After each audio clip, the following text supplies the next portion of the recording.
¿Cómo le va? Muy buenas noches. Y me da mucho gusto comenzar este ciclo. Bueno, en primer lugar, mi agradecimiento a ustedes que están ahí. Y en segundo lugar, y casi paralelo a las autoridades de Metro que nos han permitido tomarnos un descanso en enero y en febrero para retomar con más fuerzas, para hacer algunos cambios que tienen que ver con la imagen, que tienen que ver con la comunicación, con la manera de presentar nuestro programa.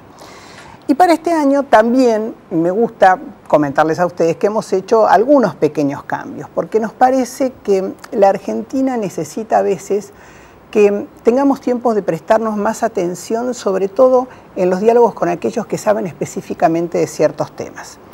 Y cuando hablo de ciertos temas, digo de ciertos temas que nos afectan a nuestra realidad, a la de todos, a la de los ciudadanos. Y hay gente que es muy capaz, que conoce de ellos y que a veces en el corto espacio, no lo digo por el tiempo, solamente por los 30 minutos de programa, sino en el corto espacio que en general un medio de comunicación social tiene, porque tiene su propio lenguaje, no hay tiempo de escucharlo. Entonces, hemos dividido en 3 secciones nuestro programa. La primera sección vamos a tratar de hacer un breve repaso por lo que consideramos que es la síntesis semanal.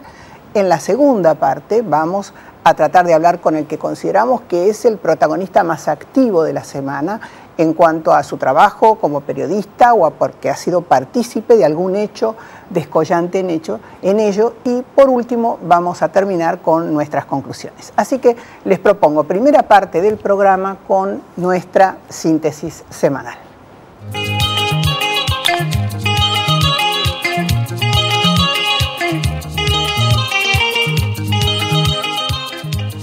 Bueno, y sin duda, si tuviéramos que analizar tal vez la noticia de más alto impacto que aún subsiste es la tragedia del 11, y muy bien definida está como tragedia porque no ha sido un accidente.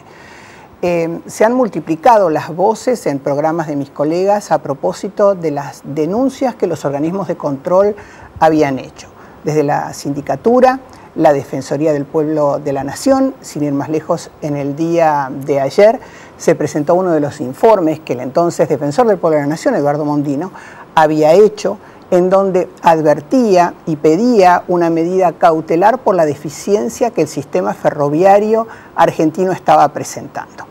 Pero básicamente, ¿en qué consiste esa deficiencia? Bueno, hay una parte porque se dice que los subsidios hay ahí como un entramado que no se comprende. Bueno, se sabe que los ferrocarriles, en este caso TVA, eran operados por una empresa privada. A pesar de ser intervenidos, bueno, esa empresa seguía figurando en lo que se había armado, digamos, como intervención. Pero el principal problema que tienen los ferrocarriles de nuestro país es el ramal ferroviario, las vías férreas que están en absoluta descomposición y que eso sí, en gran parte, no en todos los casos, pero sí en gran parte la responsabilidad del Estado sostenerlo. Eso por un lado.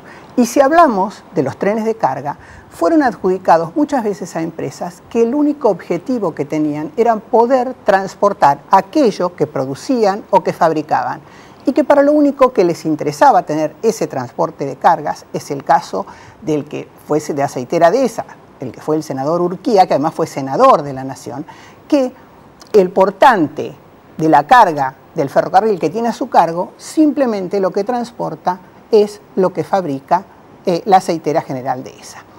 Esto es básicamente, nosotros vamos a estar hoy en la nota central de nuestro programa con Diego Cabot, un periodista del diario La Nación que ha investigado y muy a fondo el tema de ferrocarriles para que usted pueda tener un panorama completo a propósito de esto.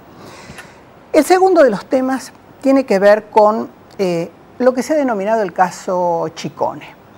¿En qué medida el vicepresidente de la Nación, Amado Boudou, pudo utilizar parte de la información que manejaba para generar un entramado de factibilidad con cercanos a él, como para quedarse con Chicone Calcográfica y así poder manejar la impresión de dineros de nuestra moneda? Yo en esto adhiero a lo que dijo el fiscal Rímolo, que es quien investiga la causa y que está a cargo del juez Rafecas. ¿Por qué? Porque el fiscal Rímolo dijo: Si lo que yo logro probar es que un grupo de personas se conocen entre sí, eso solo no basta para poder determinar que hay responsabilidad en el actual vicepresidente de la Nación. Los caminos de la justicia son diferentes a los caminos de la opinión pública. Yo puedo pensar que una persona está haciendo mejor o peor las cosas, pero una vez que ingresó el tema en la justicia, los que hablan son los fiscales y los que prueban son las investigaciones que ese fiscal hace dentro de los parámetros que la ley escrita le impone. El tercer tema tiene que ver con el conflicto docente y yo le diría que aparece como un subtema de lo que fue la inauguración de las jornadas parlamentarias hechas por la Presidenta de la Nación. ¿Y por qué le digo que es uno de los subtemas? Porque ha habido infinidad de temas en el transcurso de todo lo que la Presidenta ha hablado, y más aún cuando uno puede desglosar punto por punto. Le aseguro que tiene que dedicarle seriamente unas cuantas horas a la investigación de aquellos temas de los que habló y por qué habló de ellos. Pero hubo uno que solamente por sí mismo afloró y que tal vez hoy tenga una responsabilidad alta en lo que es el conflicto docente. Hubo como una ofensa al docente en general a propósito de decir el docente trabaja 4 horas, tiene 3 meses de vacaciones. Y cuando decimos esto, lo decimos ¿por qué? Mire, lo primero que yo pensaba es en toda la accidentología que hubo en la relación docentes, padres, alumnos en los últimos años. ¿Qué es lo primero que conversamos en nuestra casa? Qué barbaridad, decimos, cuánto nos cuesta a nosotros que el docente mantenga ese principio de autoridad que todos vivíamos en nuestra escuela primaria. Pero si desde el vértice, digamos, del Estado, desde el lugar de más alto rango, lo que se hace es justamente desprestigiar ese respeto que por el docente se debe tener, la pregunta que a lo mejor yo me hago es decir, si quien es el número 1 en mi país dice que el docente es prácticamente un vago y que se toma todas las vacaciones y que se pide todas las licencias, yo que soy alumno, ¿por qué respetaría a una persona así? Esto, traspolado a lo que es nuestra realidad, explica muchas de las conductas que los argentinos yo creo que hoy tenemos. A veces esa falta de decirle buen día al otro cuando tomamos un ascensor, a veces el no ceder nuestro asiento, el no poder comprender que el que piensa distinto no es un enemigo, sino solamente es alguien que piensa distinto y que el que piensa distinto puede ser complementario de aquello que yo pienso de otra manera, pero que entre los dos podemos formar un todo. Es decir, me parece que los ejemplos van desde arriba hacia abajo. Las ideas muchas veces se construyen de abajo hacia arriba, de escuchar al otro, y a partir de eso, sobre todo los líderes, construyen el propio camino y la opinión. El tercer tema tiene que ver con YPF Repsol. Si durante tantos años no se hicieron las inversiones que correspondían, el Estado debió haber controlado que eso pasaba. No todas las petroleras son iguales. Si Repsol YPF no hizo las inversiones que correspondían, no alcanza con lamentar la muerte de un hombre que yo comparto, tenía una visión muy grande, muy firme sobre lo que YPF debía hacer. Tenía una visión similar a lo que es hoy Petrobras para Brasil. Pero ese hombre no está, murió en un accidente aéreo. Lo que se podría haber hecho durante todos estos años, que fueron muchos, porque la década del 90 ya pasó, hace 10 años que pasó, era haber mantenido el compromiso de crecimiento de YPF. Entonces a veces llorar sobre la leche derramada no alcanza, sobre todo cuando uno tiene la responsabilidad de un liderazgo.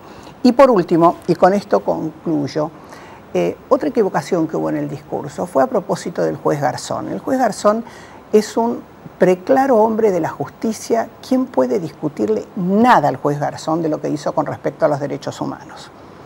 Pero otro país, su país, que fue España, lo sancionó. Y lo sancionó por prevaricato. Eso quiere decir que hubo algo en su función como juez que no estuvo bien hecho. Y lo que no estuvo bien hecho fue que él ordenó escuchas a los abogados que conversaban con los defensores por un caso muy emblemático en España, que esos abogados escuchaban a aquellos que defendían, que estaban en la cárcel, y él ordenó esas escuchas, con lo cual tenía una información superior a la misma que manejaban los abogados los que ejercían la defensa de los todavía acusados y no condenados.